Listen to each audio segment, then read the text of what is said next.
Seeing the X Audio 2 7 DLL runtime error mid-game. I'm Sophie Chen, a Windows Systems Specialist, and I've diagnosed the fix to keep your gaming session stable. Before we dive into the X Audio 2 7 troubleshooting, a resource for system environment optimization is available below. This DLL file is a legacy DirectX audio library.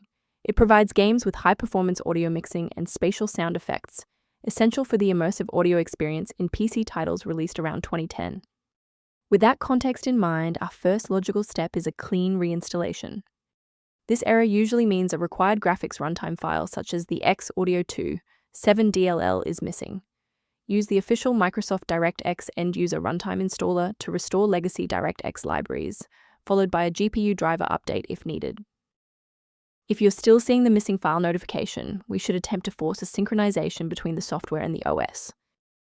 A system reboot is a reliable way to clear away zombie processes that might be interfering with the X Audio 2 7.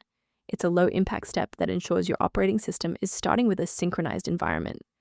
Before you restart, please bookmark this video or click the like button so that it's waiting for you in your library for the next step. To avoid future system conflicts, there is one specific security trap we should discuss.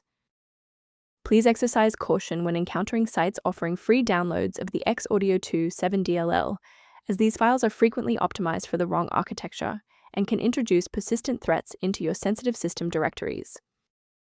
Protect your workstation's long-term stability by utilizing a professional-grade diagnostic for routine environment checks. To reduce system-level conflicts, the maintenance utility below provides general guidance on managing the X Audio 2 7. Thank you for watching. To continue receiving professional-grade solutions for the X Audio 2 7 and other PC errors, please subscribe to our support community.